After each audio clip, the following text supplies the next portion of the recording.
audiencia pública del Tribunal Constitucional para escuchar los planteamientos de las instituciones y organizaciones representativas de los intereses involucrados en el asunto que es objeto del requerimiento presentado por un grupo de diputados al respecto del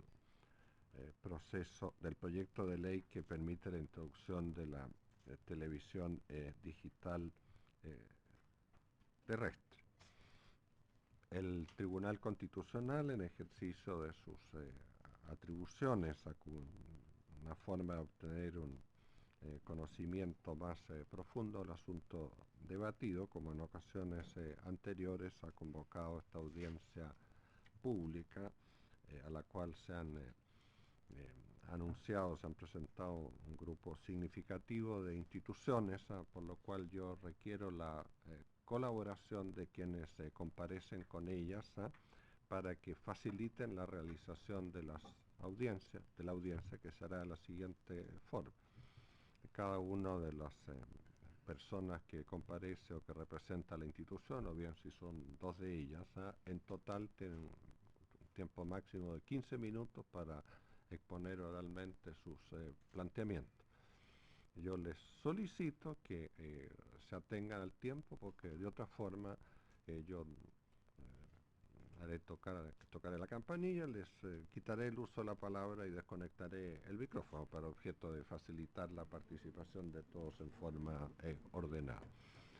Después de cada bloque de 4 se va a interrumpir unos 5 minutos a la audiencia para que puedan instalarse en los escritorios las personas que siguen en el siguiente bloque.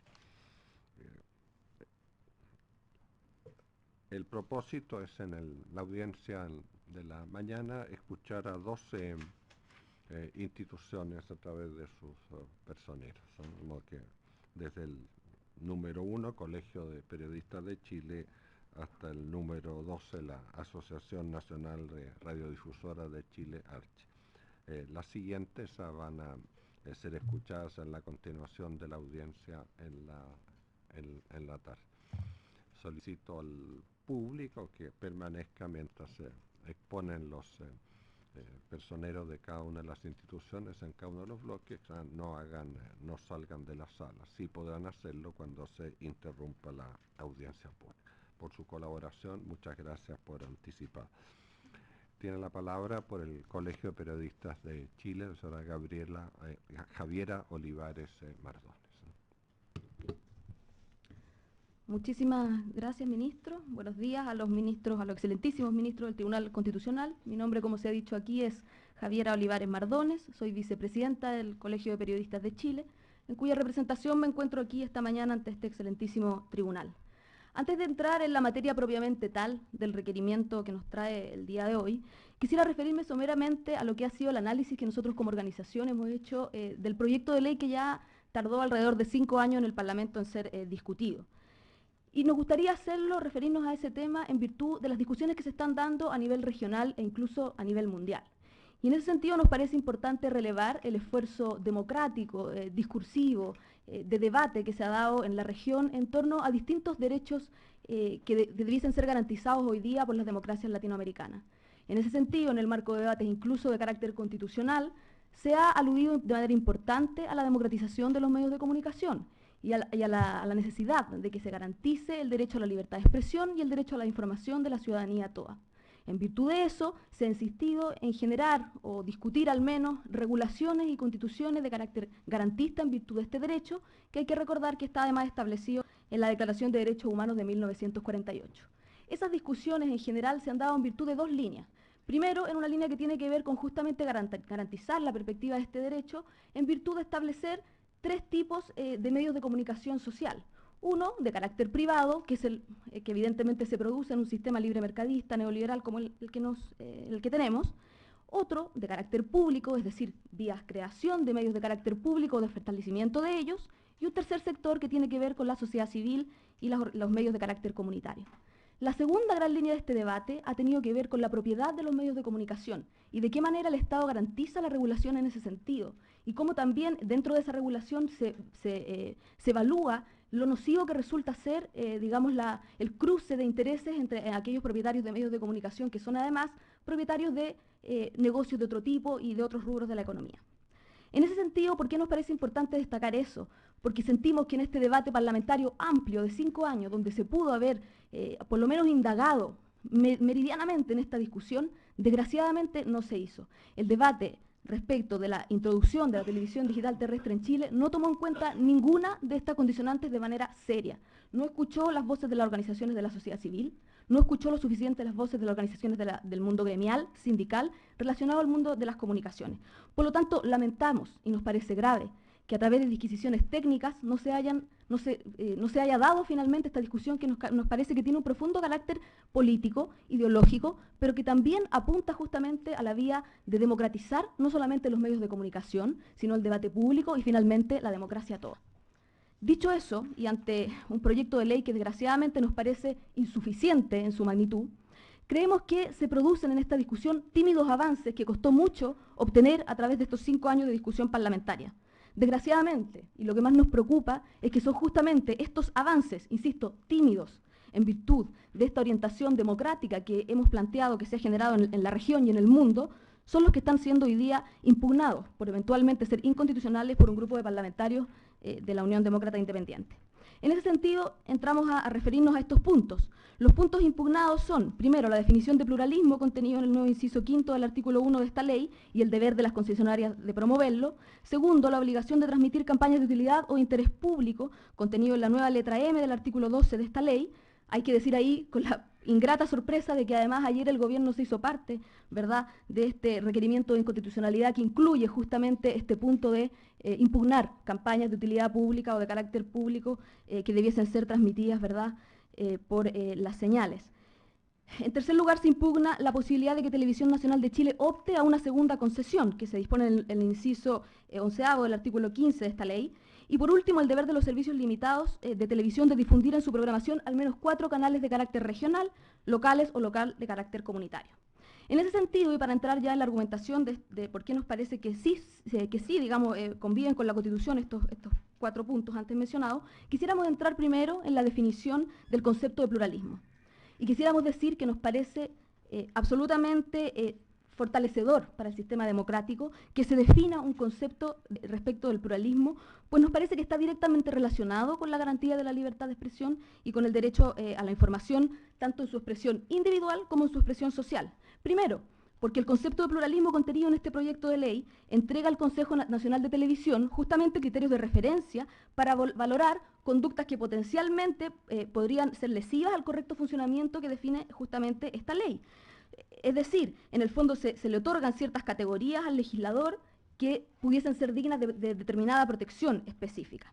Esto evidentemente no conlleva una limitación, ni mucho menos una discriminación, como someten o sostienen, digo, los requirentes. Esta premisa justamente tiene que ver con lo que antes mencionábamos respecto de garantizar en la democracia que exista una posibilidad efectiva de que la ciudadanía tenga un derecho a la información y una libertad de expresión amparado en la ley, y especialmente proteger a aquellos sectores que presentan ciertas condiciones de vulnerabilidad, que no tienen las herramientas suficientes para poder hacer efectivo este ejercicio por vías de definirlo en un concepto pluralista. Me refiero, por ejemplo, a sectores indígenas, me refiero, por ejemplo, a sectores homosexuales, me refiero, por ejemplo, a credos religiosos que sean minoritarios eventualmente, que en la medida en que estén definidos en un concepto, evidentemente van a tener mayor atención a la hora de regular cualquier exceso en virtud de estos sectores y en virtud de que no puedan ejercer su derecho a la información establecido, ya dijimos, en la Declaración de Derechos Humanos de 1948.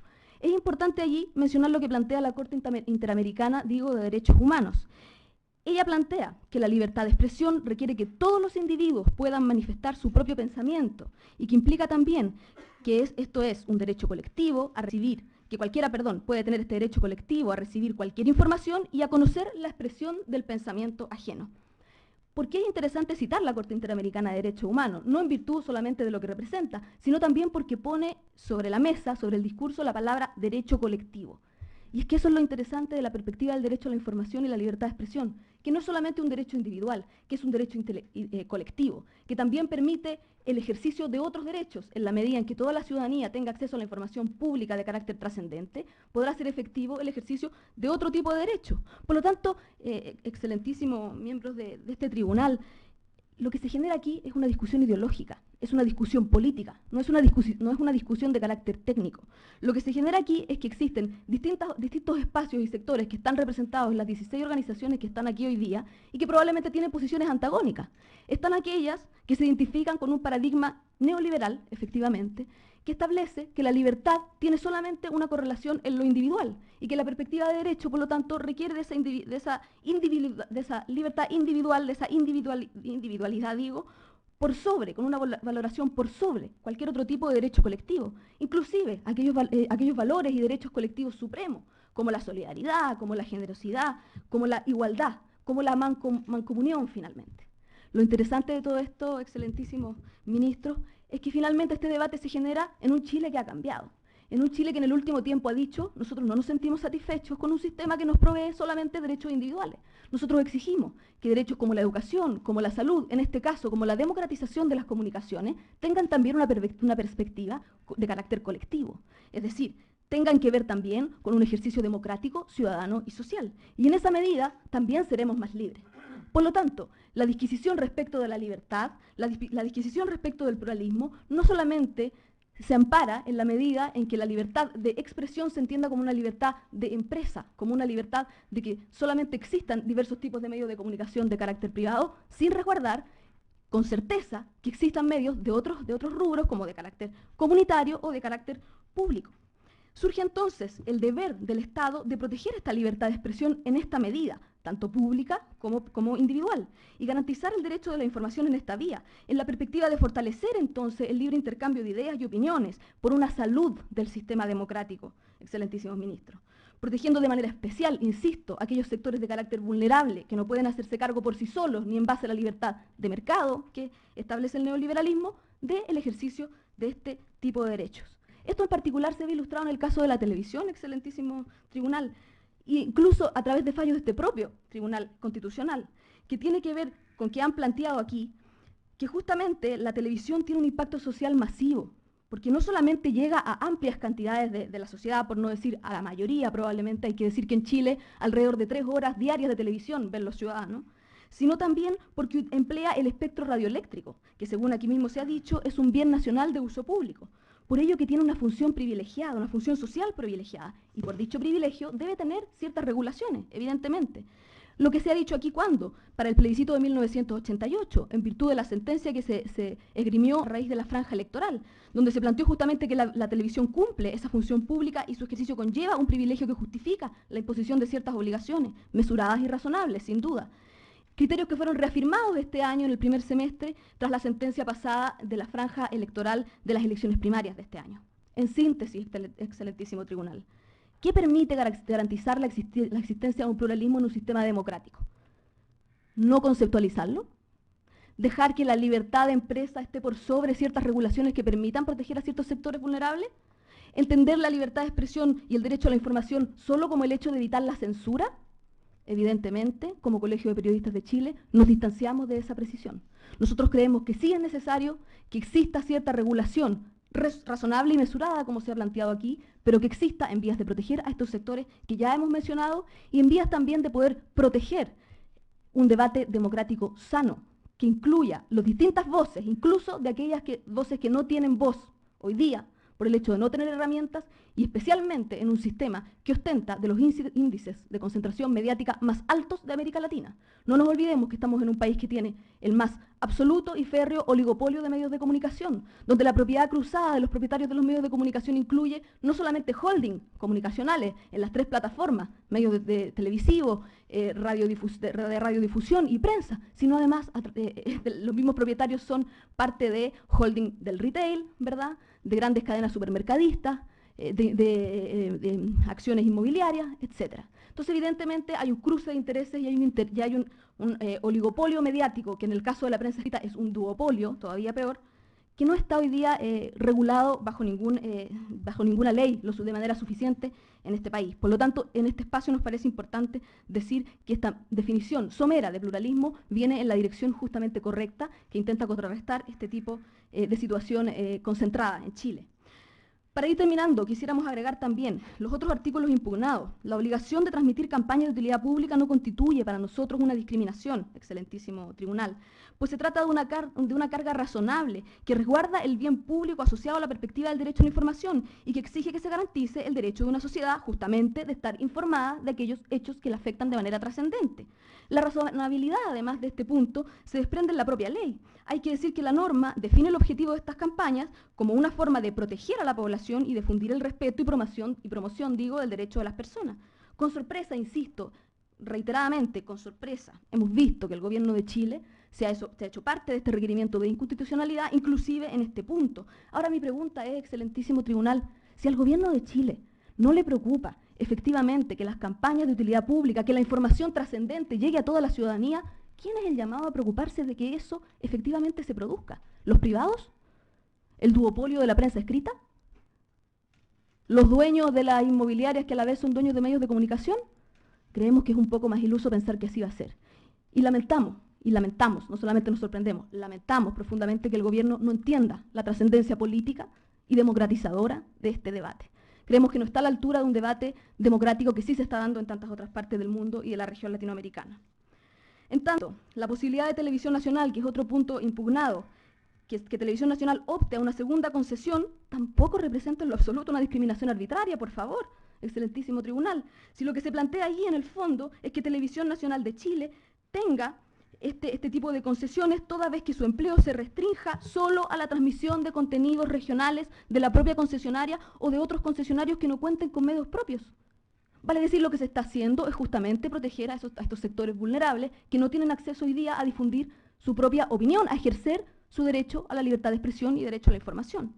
Finalmente, excelentísimo tribunal, el deber de los servicios limitados de televisión de difundir en su programación a lo menos 4 canales regionales, locales o locales de carácter comunitario contiene elementos suficientes también para aplicarse de manera razonable. Esta medida tiene origen, recordemos, en el derecho norteamericano y se denomina también must carry. Tiene por finalidad satisfacer justamente este sentido pluralismo que se ha planteado aquí en este debate. Por lo tanto, se posibilita también de que se amplíe, en este caso, concesiones televisivas a sectores que no han tenido habitualmente voz. Por último, excelentísimo tribunal, solamente agregar que lamentamos profundamente, y volvemos a reiterar, que este debate pudo haber sido un amplio espacio democrático que no se utilizó de manera suficiente. No nos sentimos escuchados, creemos que el debate ideológico y político, tras la discusión de la introducción de la Ley de Televisión Digital Terrestre, no se produjo en su total magnitud, y lamentamos que el gobierno y el Parlamento se hayan hecho parte de esta especie, utilizando palabras en términos comunicacionales, de esta especie de censura a un debate de trasfondo muchísimo más profundo, y que no se tome en cuenta la suficiente trascendencia de un debate público sano, ciudadano, que justamente podría colaborar a que sectores que han hoy día salido a protestar en tantas ocasiones, estudiantes, mapuches, obreros, sindicatos, profesores, se sientan parte de un debate público, fortalecido y fomentado por el rol social de la prensa y de los medios de comunicación, cuyo sentido más prístino tiene que ver justamente con una democracia efectiva, con un ejercicio de la perspectiva del derecho sano, equitativo, y que justamente, finalmente, entiende el derecho a la libertad de la ciudadanía como un derecho que también tiene una perspectiva social, comunitaria, y no solamente individual, porque vía de la individualidad, el mercado y el sistema neoliberal ha demostrado que evidentemente no satisface todos los derechos de la ciudadanía, todos los derechos que además están garantizados en tantas regulaciones y convenciones internacionales que conocemos ampliamente. Desgraciadamente, las disquisiciones técnicas tendieron a ocultar este debate, y creemos que este espacio justamente permite que nosotros como organizaciones sociales planteemos nuestra opinión y seamos escuchados y tomados en cuenta finalmente en la resolución final. Para terminar, quisiera dejar una pregunta sobre la mesa. La pregunta es, una sociedad democrática con una plataforma de debate público amplio como la que hemos definido aquí, ¿se mantiene en el actual status quo, en el actual oligopolio mediático que ostenta Chile, en el índice de concentración mediática que alcanza 95%, versus el resto de la región?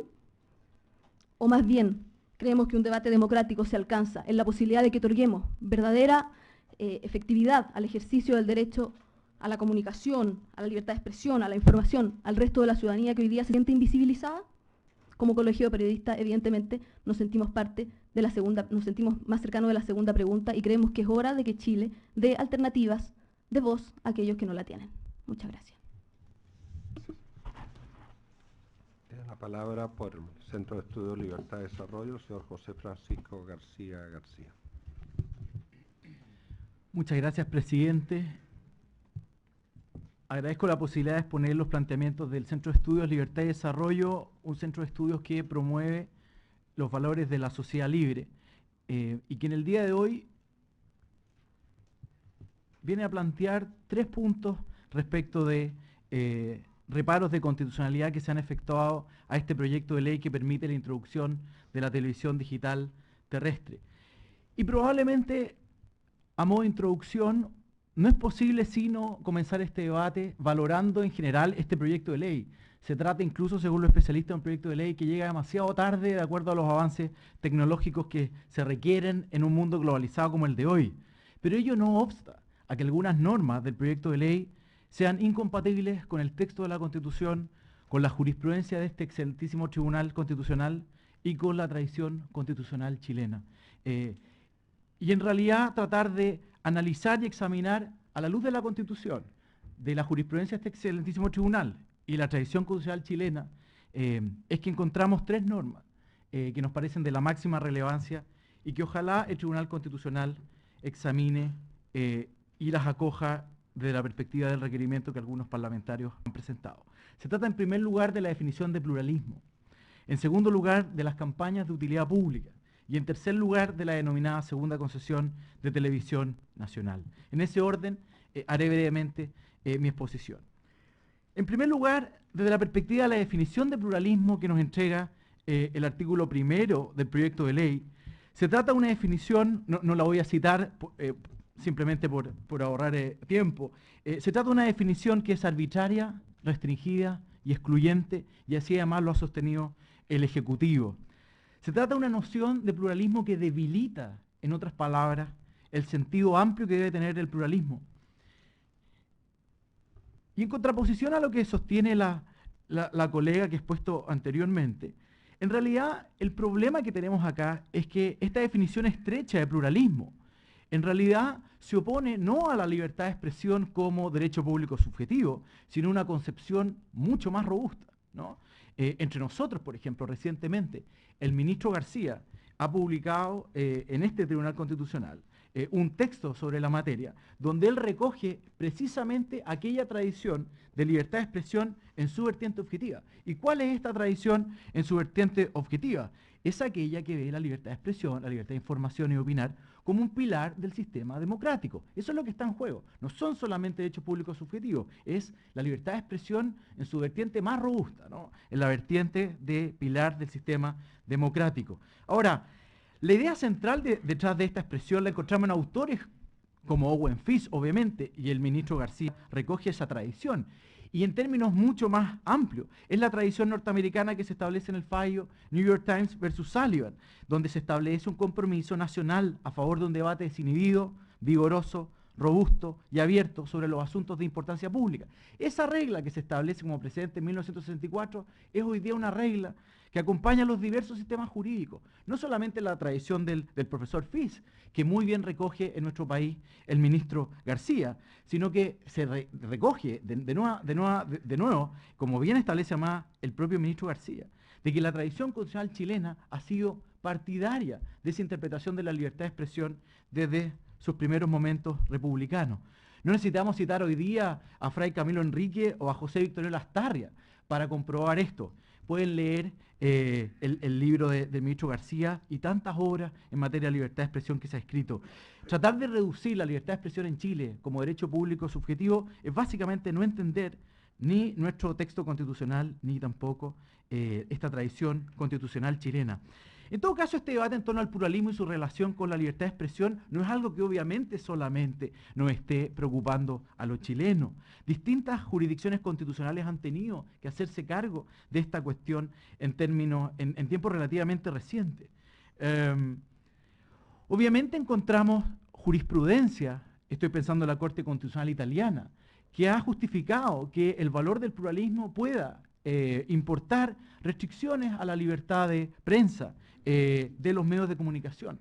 Pero como bien ha escrito el profesor Eric Barrett de UCL de Londres, él sostiene en uno de los grandes tratados que existen y actualizados de libertad de expresión en Inglaterra, pero también en Europa, que en realidad la tradición en Europa hoy día es contraria a ese precedente de la Corte Constitucional Italiana, y en realidad se vincula más bien a esta tradición de libertad de expresión robusta, ¿no? Que es escéptica y un poco reacia a las intervenciones del Estado en la limitación de la libertad de expresión y la libertad editorial de los medios de comunicación.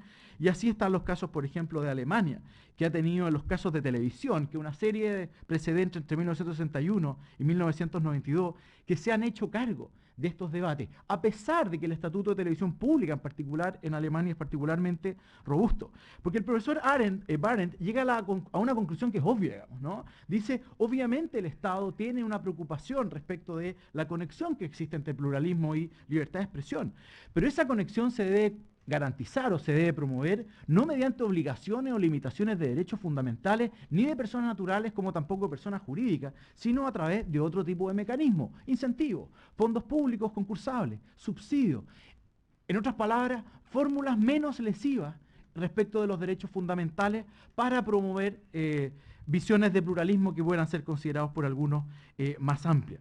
Por lo tanto, si uno le echa mano al derecho comparado, en realidad uno encuentra que la definición de pluralismo que contiene el proyecto de ley obviamente es arbitraria, restringida y excluyente, y estos argumentos no solamente los vamos a encontrar en el debate constitucional que estamos teniendo hoy día y que se va a suscitar estos días, sino que además los podemos encontrar en el derecho comparado, pero donde ha sido particularmente relevante entre los expertos recalcar que hay otros medios regulatorios para fortalecer el pluralismo que no sean a costa de los derechos fundamentales de personas naturales y de personas jurídicas como los medios de comunicación.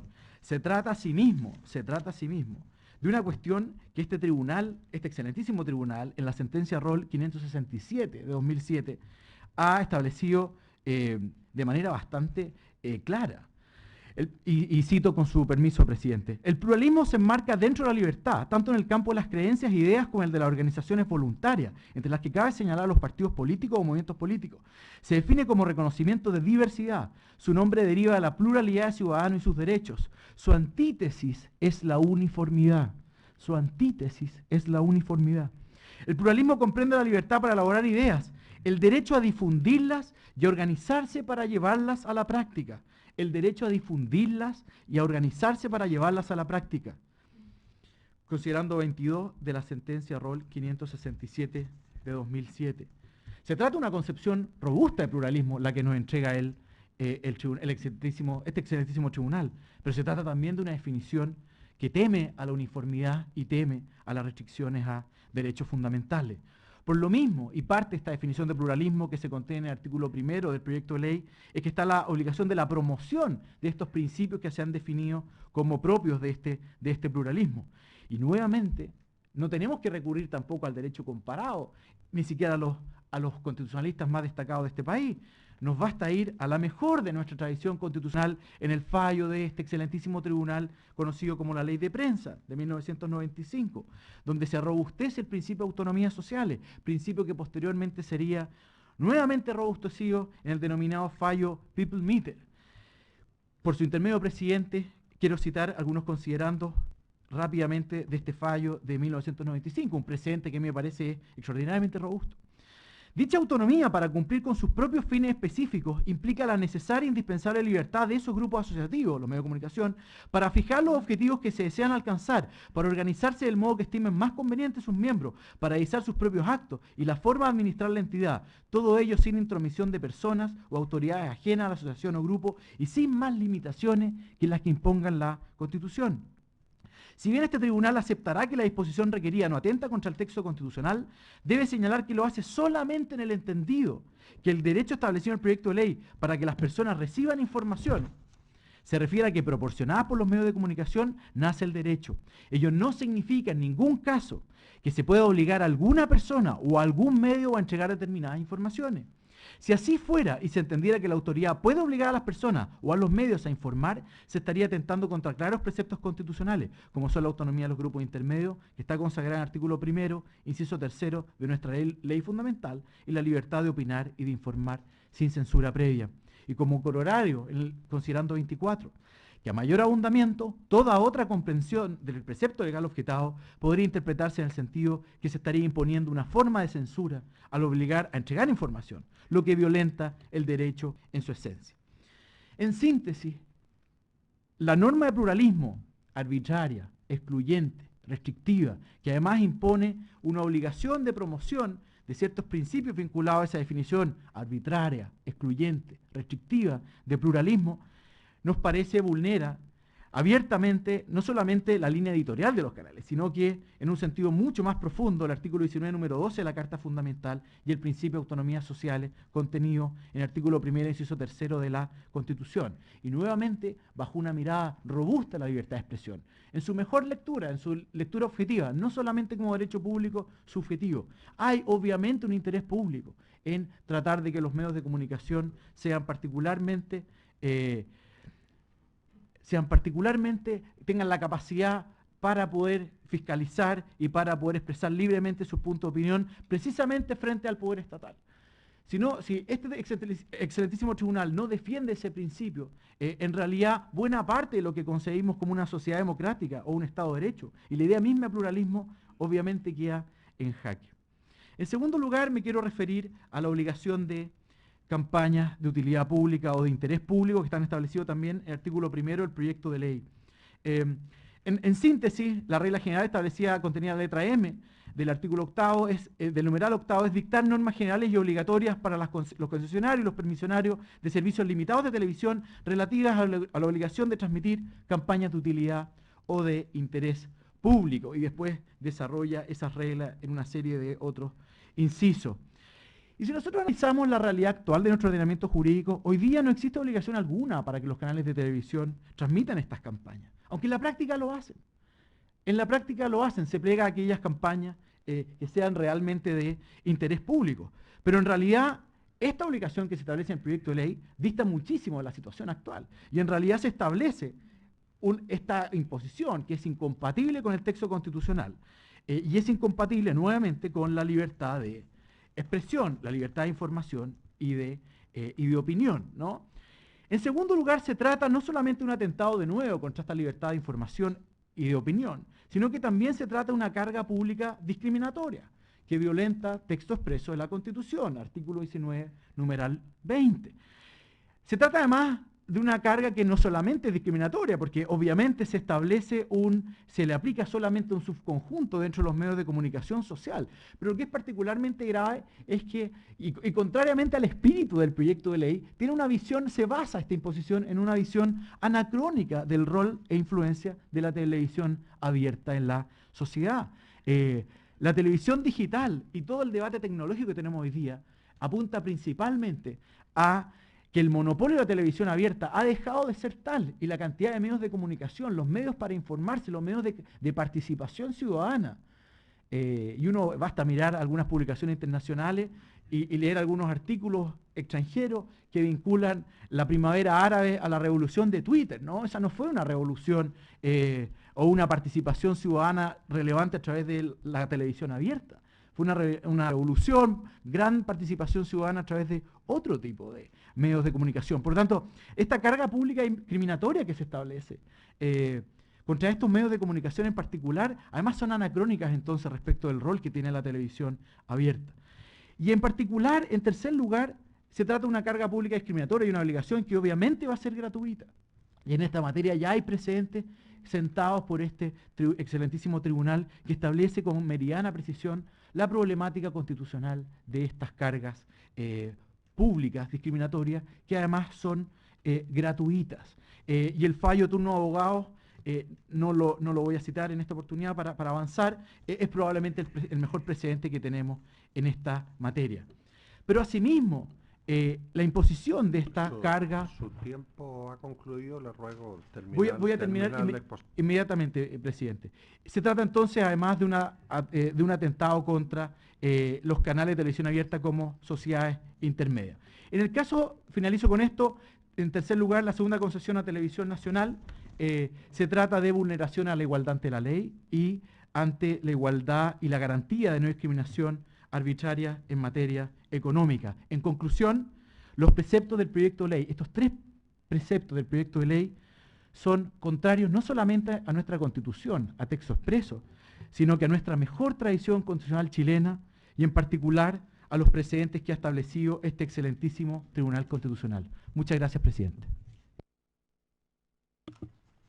Por el Observatorio de Medios, Fucatel, en conjunto tienen la palabra la señora Manuela Gumucio Rivas y la señora Lorena Donoso Abarca, que se distribuirán el tiempo de acuerdo. A su criterio. Muchas gracias, señor presidente. Voy a ser muy breve, voy a hacer una intervención de orden general. Primero, quiero decir de que me alegro muchísimo que estemos discutiendo esto, porque en el fondo es un gran debate profundo que debió haber tenido esta sociedad hace mucho tiempo. Y justamente, en total desacuerdo con mi predecesor, la expresión de la libertad de expresión en Chile, la libertad de expresión en Chile y el pluralismo es para nada robusto, es escuálido. Y la prueba de ello, la más importante de todas, es que durante 5 años se discutió la ley de televisión digital sin que ningún canal de televisión hiciera un solo programa de televisión para dar cuenta a la ciudadanía de la trascendencia de este proyecto. Se quiso presentar como un problema de avance tecnológico que había que ajustar y por lo mismo, esta misma discusión que estamos teniendo en este minuto, que está latente, que está constantemente haciendo presión, debería ser un debate nacional que deberían darlo en la máxima urgencia los canales de televisión, preocupándose de hacerlo entretenido, de invertir medios en ello, y no lo hacen. Segundo punto es que en estas reservas constitucionales a mí me llama mucho la atención que en el fondo se quiere desconocer la potestad del Consejo Nacional de Televisión, que en su creación tiene rango constitucional, por lo tanto, se le supone que el Estado lo determina como el garante de la defensa del pluralismo y la libertad de expresión.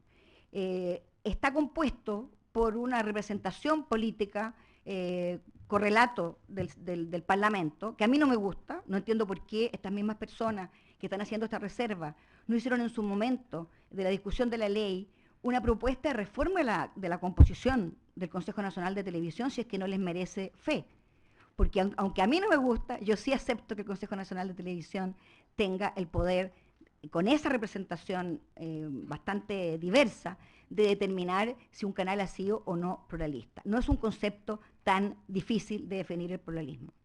Finalmente, ellos alegan de que con esto se estaría vulnerando sus líneas editoriales. El Observatorio de Medios en el año 2003 hizo un estudio que lo hizo el periodista Camilo Taufik, muerto, un gran periodista, que estudió las distintas líneas editoriales de los grandes medios del mundo.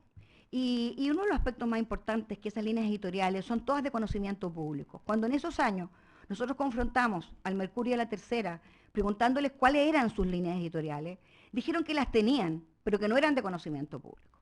Por lo tanto, lo que están en el fondo demandando es poder decidir todos los días, de acuerdo a la idea y a los intereses del dueño de los medios, cuál va a ser la línea editorial. Ese es el punto fundamental. Y finalmente creo que este mismo argumento del desconocimiento del Estado de Derecho y por lo tanto de la potestad del Consejo Nacional de Televisión vale para el tema de las campañas de bien público, puesto que si este órgano representativo tiene la potestad incluso de no aceptar la propuesta de la autoridad del gobierno sobre el interés de bien público de una campaña, una vez que la considera de bien público, obviamente, y por la naturaleza propia de toda campaña publicitaria, tiene que haber un solo mensaje y este no puede estar siendo definido por cada canal de acuerdo a sus creencias o líneas editoriales erráticas. Eso es todo, voy a dejar la palabra a Lorena Donoso.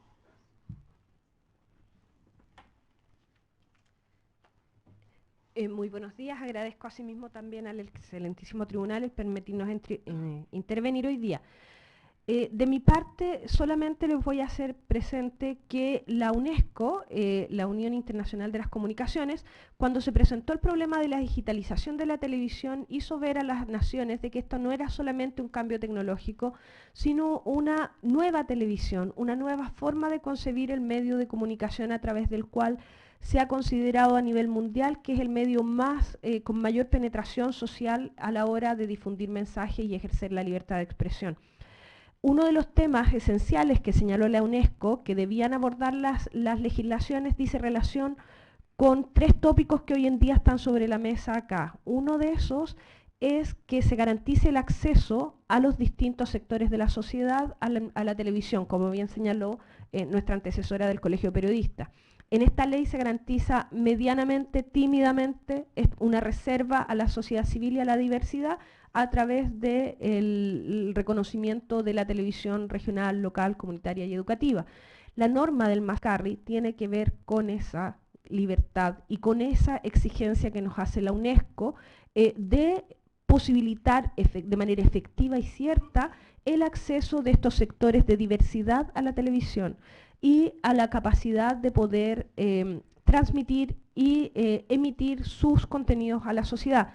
La norma del segundo múltiplex ATVN también tiene relación con esta exigencia de derechos fundamentales que nos obligan como Estado a adecuar nuestra legislación interna, que ya ha quedado anacrónica en este sentido.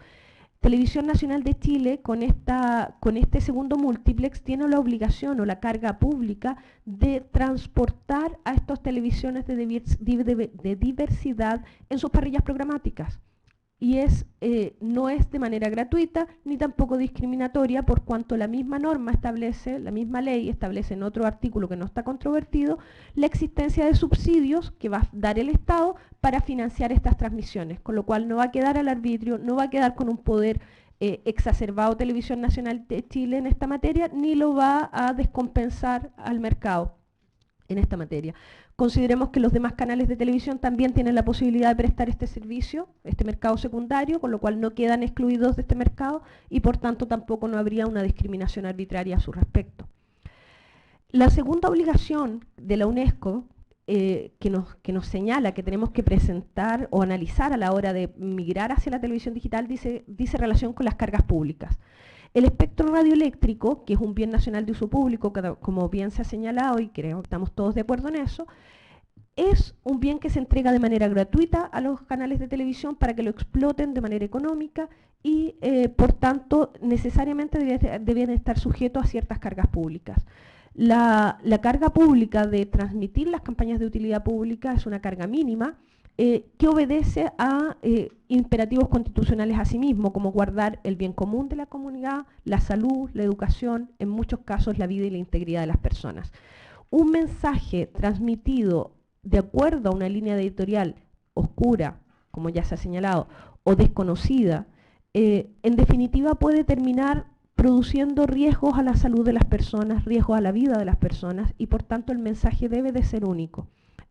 A nuestro entender, la composición diversa del Consejo Nacional de Televisión garantiza que los mensajes no sean atentatorios contra otros derechos y realmente respondan a estos imperativos de interés público. Luego, lo otro que queremos señalar es que nuestra legislación de televisión data de épocas en que existía un frágil sistema democrático nacional. Hoy en día las instituciones ya están fortalecidas, nuestra democracia se ha desarrollado, el Tribunal Constitucional ha demostrado tener las atribuciones para poder llevar adelante nuestro Estado constitucional y por tanto el requerimiento que ha sido presentado por uno solo de los sectores del Parlamento nos muestra que el resto del espectro político de este país está de acuerdo en hacer avanzar el régimen de televisión y adecuarlo al estándar internacional de libertad de expresión. No es otra cosa que eso. O sea, el artículo 5º de nuestra Constitución, cuando nos dice que los tratados de derechos fundamentales estarán vigentes en Chile, de alguna manera nos impone adecuar nuestra legislación Estas normas solamente van en esa línea, no están de manera arbitraria infringiendo esto, y esto se demuestra porque el 19 número 12 de la Constitución, que se ha aludido tanto, cuando regula especialmente la televisión es porque sabe y reconoce el poder que tiene el medio. Hay ciudades en Chile en donde lo único que llega es la televisión, no llega Internet. O sea, el neoformulismo de que Internet estaría solucionando el problema de la libertad de expresión no es una realidad efectiva en Chile. Es cosa de analizar las estadísticas que tenemos en Chile de penetración del medio y nos vamos a dar cuenta que la televisión sigue siendo el medio que tiene mayor llegada a nivel nacional. Este 19 número 12 entendemos nosotros que es la norma guía para regular la televisión y que por tanto el 19 número 20, 21 y 24 que se alude en las presentaciones quedan supeditados al ejercicio de la libertad de expresión y el derecho a la información, que tiene dos caras. Por una parte, la libertad de expresión, que es el derecho que tiene el medio a difundir sus ideas y expresiones, pero por otra parte el derecho a la información, que tiene una vis positiva y una vis negativa. La vis ciudadana o negativa es el derecho que tiene toda la ciudadanía a ser informado de forma veraz, oportuna y objetiva sobre los hechos que suceden en nuestra sociedad. De hecho, la norma sobre el pluralismo lo que viene es a solucionar un problema que tenemos hoy en día, que es que el Consejo Nacional de Televisión tiene un concepto vago de correcto funcionamiento, que en definitiva termina en un rango de inseguridad jurídica social para los medios de comunicación, que es mucho más nefasto que fijarles la cancha donde deben funcionar a la hora de transmitir sus contenidos. Hay sanciones del Consejo Nacional de Televisión, por ejemplo en el caso Isla Riesco, que demuestran que los canales por sí solos no son capaces de demostrar o de mostrarse pluralista frente a la sociedad. El caso del incendio de San Miguel también nos ilustra sobre la incapacidad de los medios de autorregularse a la hora de difundir la información de manera objetiva, amplia, de manera tal que forme realmente el consagre y dé concreción al derecho de las personas a informarse de manera veraz y oportuna. Por tanto, entendemos nosotros que el derecho de propiedad, el derecho del libre ejercicio económico y las cargas públicas a las que se ha aludido, en definitiva deben supeditarse a un bien superior, que es el derecho a la información y la libertad de expresión de toda la ciudadanía. Nada más eso. Muchas gracias. Tiene la palabra por la Fundación Jaime Guzmán, el señor Héctor Meri Romero. Muchas gracias, señor presidente. Con su venia, inicio esta intervención y solicito que el requerimiento que ha sido interpuesto por los señores parlamentarios que dio origen a esta gestión sea acogido por las mismas razones que le sirven de fundamento y también por las razones que hemos tenido la posibilidad de conocer ayer en la respuesta al traslado que dio el señor presidente de la República, sin perjuicio de lo cual podemos hacer nuestras argumentaciones tendientes a, para no repetir esas argumentaciones, en el sentido que se dirá. No vamos a hablar esta mañana acerca de la naturaleza de la libertad de expresión, de su prevalecer por sobre otras garantías y otros derechos, que es una cuestión que por lo menos a mi entender es difícil y un proceso tortuoso que sea el legislador quien fije un orden de prelación en ese sentido. Creemos que un proyecto de ley como el que hoy día nos ocupa, que parecía bastante simple en su diseño original, por diversos motivos se ha transformado en un verdadero nuevo estatuto de la televisión chilena, y en ese sentido quizá conviene poner atención a que en los preceptos que se han impugnado, la búsqueda de objetivos que quizá pueden ser muy plausibles, se ha dictado disposiciones, se han aprobado disposiciones que controvierten y que atentan directamente contra la libertad de expresión, y desde ese punto de vista la afirmación inicial que quisiéramos hacer es, a diferencia de argumentar al tenor de criaturas monstruosas como el mercado o como un sistema neoliberal, quisiéramos situar la discusión únicamente en los términos a los que fuimos convocados esta mañana, hablar del asunto desde el proyecto de ley, sus preceptos y si se ajusta o no a los principios de la Constitución. Y particularmente, si los medios empleados para cumplir esos nobles propósitos que se propusieron, los que los que introdujeron las indicaciones que terminaron la norma que se aprobó, si esos propósitos autorizan la perpetración de actuaciones que finalmente terminan o de transgresiones a la libertad de expresión tal como esta ha sido diseñada por nuestra Constitución. Cuando hablamos de libertad de expresión hablamos de libertad de informar y de emitir opiniones, en cualquier forma, por cualquier medio, sin censura previa, sin monopolios estatales. Hablamos en televisión del derecho a establecer, operar y mantener estaciones de televisión, sin trabas, sin injerencias, autorizaciones, interferencias estatales ni de nadie. Conviene tener presente, excelentísimo señor, cuáles son los criterios en los cuales debe atenerse el legislador y que debe respetar siempre cuando regula en concreto esta libertad y cualquiera otra. Primero, la protección de la esencia del derecho a emitir opiniones e informar. Segundo, la orientación al bien común. Tercero, si es que los preceptos legales atentan o no contra la autonomía de los cuerpos intermedios. Y en cuarto lugar, conviene tener presente el particular estatuto que tiene en nuestro sistema jurídico la libertad de expresión, que en su artículo 19, número 12, no reconoce limitaciones y restricciones como las que se manifiestan en el artículo 19, número 24 respecto a la propiedad, como el 19, número 21 respecto al derecho a desarrollar una actividad económica, como el 19, número 16, cuando se admite limitaciones y restricciones para el legislador en materia de la libertad de trabajo, ni siquiera el 19, número 6. Cuando la Constitución habla de la libertad de expresión, se refiere a ella a que se puede manifestar en cualquier forma, por cualquier medio, sin aludir a restricciones, limitaciones o perturbaciones generales que el mismo texto constitucional permite de modo expreso, que habilitarían eventualmente al legislador para adoptar medidas coercitivas en ese sentido. No podemos dejar de hacer la comparación entre los derechos que hemos invocado y la libertad que, por el contenido de los preceptos que se pretende que se ha aprobado, se encuentra sometida a cuestionamientos severos en su esencia. Y diremos por qué son severos en su esencia. Porque un precepto legal que impone, en el caso de las campañas de interés público, de utilidad pública, el mass carry, que le dice que permite, un legislador que permite al ministro de Información de cualquier gobierno decirle, por medio de la intervención de otro organismo, plural si se quiere, pero que le diga cuál es el valor o el bien público que usted tiene que dar a la publicidad, constituye sin duda una interferencia grave en la libertad de programación y de selección de contenidos sustantivos y de avisaje por parte de la libertad de los titulares de una concesión.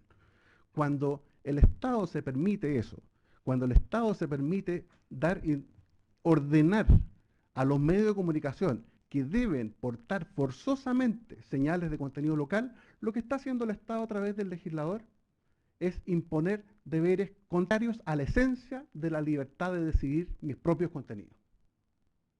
Cuestión más clara, es imposible de diseñar. ¿Cómo no va a ser contrario a la esencia de un derecho el que el legislador, que también debe someterse a los dictados de la Constitución, se permite estas libertades respecto del titular de una libertad? En esta materia no podemos sino llamar la atención respecto de lo nocivo de las normas que se han resultado aprobando para el contenido esencial de la libertad de expresión, que aquí, en nombre de valores que pueden ser muy valiosos, ha sido atropellada por los conceptos que han sido aprobados por el Congreso Nacional. Sobre el deber de pluralismo, no hablemos de pluralismo, sino que el legislador aquí se permite imponer un deber de pluralismo a los medios de comunicación televisivos. Nos llama mucho la atención una cosa que quisiéramos señalar. La ley 18.838, aprobada en 1989, sobre Consejo de Televisión, dijo originalmente, definió que era el correcto funcionamiento y habló que era la constante afirmación de determinados bienes, valores y principios que ahí se explicitaban. La reforma de 1992, que significó la ley 19.131, hizo un cambio nada de sutil, sino muy importante respecto de la noción de correcto funcionamiento, noción que por lo demás está en la Constitución. Se habló de permanente respeto, incorporó más valores, más bienes jurídicos, pero cambió el concepto de constante afirmación por el de permanente respeto. En su oportunidad, hace 21 años, esta reforma fue muy aplaudida, y con razón, porque guarda proporción con la libertad de expresión que el legislador haya entendido que correcto funcionamiento no es forzar a los emisores de televisión a determinados contenidos como se sugería con la noción de constante afirmación, sino simplemente permanente respeto. La noción de pluralismo que se ha incorporado en este proyecto de ley recién aprobado es un notorio retroceso en ese sentido, porque vuelve a imponer una noción obligatoria de qué debemos entender por correcto funcionamiento, que es el pluralismo, y se le imponen los medios.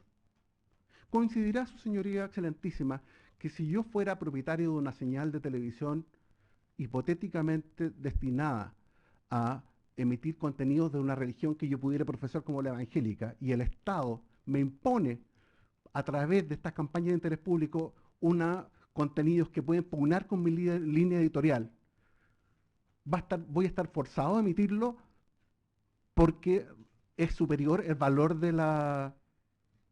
Le ruego que no haya, señor presidente, que no haya manifestaciones, porque si no, uno no puede concentrarse. Tiene la palabra, ruego mantener silencio al público. Continúe, por favor. Muchas gracias, señor presidente. En ese sentido, la libertad de expresión debe ser respetada por todos, debe ser respetada por el legislador. Y en proyectos como el que estamos viendo, la imposición de contenido por esta vía es una limitación forzosa y contraria a la naturaleza, la letra y el espíritu de la libertad de expresión, que debe ser repudiada. Cabe, su señoría excelentísima, razonar del siguiente modo respecto de las limitaciones y restricciones a la libertad de expresión que es posible adoptar por parte del legislador a la luz de otro asunto que quizás no ha sido debatido en demasía, pero que conviene tener mucho en cuenta. El tratamiento de la libertad de expresión en materia de los estados de excepción constitucional. En 1980, la Constitución, que entró en vigencia en marzo de 1981, en su artículo 41 original contenía literales que trataban específicamente cuáles eran las limitaciones y restricciones propias de cada uno de los estados de excepción constitucional. Y entre ellos, en estado de sitio, asamblea, se permitía a la autoridad en ese tiempo, y en el artículo 24 transitorio, entonces fíjate también, diversas limitaciones y restricciones al funcionamiento de la libertad de expresión. Todo eso cambió, excelentísimo señor. La reforma de 1989 y la Constitución que nos rige desde el año 2005 contienen en su actual artículo 43 un tratamiento completamente distinto. Y si revisamos cada uno de los estados de excepción constitucional que reglamenta el texto de la Carta Fundamental, nos encontraremos con que la autoridad no puede disponer de la libertad de emitir opinión e informar. Derecho de reunión, libertades personales, derecho de propiedad, a eso el legislador y la Constitución pueden echar mano en esas situaciones excepcionales, no la libertad de expresión. Pues bien, excelentísimo señor, si eso no ha quedado permitido para el legislador en tiempos de anormalidad, en los cuales también, huelga decirlo, siempre debe imponerse, debe prevalecer la Constitución, ¿por qué va a ser legítimo para el legislador, excelentísimo señor, disponer limitaciones y restricciones que la Constitución no admite? Si se los prohíbe, porque no es que en derecho público lo que no permite expresamente el derecho no se puede hacer. Si no está permitido incorporar limitaciones y restricciones a la libertad de expresión en tiempos de anormalidad, ¿por qué el legislador se va a dar esa libertad y ese derecho en tiempos de normal funcionamiento institucional? Creemos que el legislador no puso atención a este aspecto y creemos que una decisión de vuestra señoría excelentísima debiera hacerse cargo de esa situación del todo anormal que ha terminado siendo contrariada, porque estas normas de los estados de excepción en el fondo revelan también cuál es el espíritu al que debe atenerse el legislador. El legislador no tiene libertad y la soberanía no es absoluta a su respecto.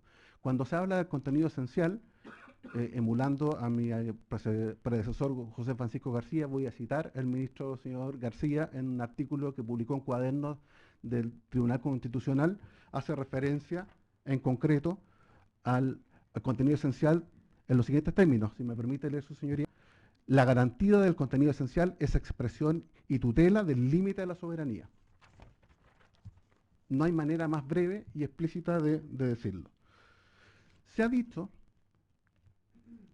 su señoría excelentísima, que las justificaciones son admisibles desde dos puntos de vista: que el espectro radioeléctrico es un bien nacional de uso público y que las limitaciones y restricciones que han sido aceptadas en propaganda política serían aceptables y justificarían restricciones de esta clase. Sobre lo primero, creemos que la crítica no toma en cuenta una distinción que el constituyente hace a propósito de otro artículo, que es la propiedad y el bien sobre el cual recae. Y las limitaciones y restricciones al derecho de propiedad no son aplicables, excelentísimo señor, por analogía a otros derechos y libertades que la Constitución admite, reglamenta, y no puede ser de otro modo. Las prohibiciones y limitaciones a un derecho deben siempre interpretarse de manera restrictiva y no aplicarse de modo semejante a otros derechos, como es lo que se ha pretendido hacer aquí. Sobre el derecho de propiedad que todos tendríamos, se ha dicho mucho en el debate parlamentario, sobre el espectro radioeléctrico, coincidimos con parte de la doctrina que dice que esto no significa que sea propiedad del Estado. En absoluto. Un bien nacional de uso público como este, el Estado otorga licencias y frecuencias para que su correcto funcionamiento implique la coexistencia de todas las señales y que los titulares de estas concesiones puedan emitir sus contenidos en el ejercicio de su libertad sin ser forzados en uno u otro sentido, en ejercicio pleno de sus libertades. Sobre la franja política de las sentencias número 50, de la autorrol número 56 de este excelentísimo tribunal, se ha sostenido por mi colega, la primera de los expositores, el concepto de las limitaciones razonables y mesuradas. En la franja política la justificación es específica y es precisa y se refiere al ejercicio del derecho de voto en el artículo previsto y la igualdad de candidaturas entre independientes partidos políticos, y ese es el valor que se pretende resguardar. En el caso que nos ocupa hoy, en el caso de las campañas políticas, lo que advertimos como una cuestión grave es que no existe tal especificidad, sino que la noción de lo bueno, de lo destacable, de la utilidad y del interés está radicada en el Estado. ¿Por qué? Eso es una cosa que no nos parece sorprendente. Resumiendo y poniendo término a mi exposición en el excelentísimo señor. Contenido esencial afectado en términos contundentes si es que se permite la aprobación de un proyecto que permita que el Estado interfiera en la intervención, en la programación de los canales, imponiéndoles determinados contenidos, por muy noble sea el propósito que se persigue. Una noción de pluralismo como la que se pretende también constituye un retroceso desde el punto de vista de lo que ya se había aprobado en 1992. Y sobre el más y los argumentos que hemos desarrollado entendemos que también son sumamente válidos para traerlos a colación en este sentido. No es una cuestión solamente de los fines que se ajusten en la Constitución y que los propósitos nuestros sean nobles, sino que los medios deben ser los razonables, proporcionados y respetuosos de los valores de la Constitución para que una norma así sea aceptada. En ese sentido, solicito entonces que el requerimiento sea acogido en todas sus partes. Gracias. Se suspende la audiencia pública por 5 minutos.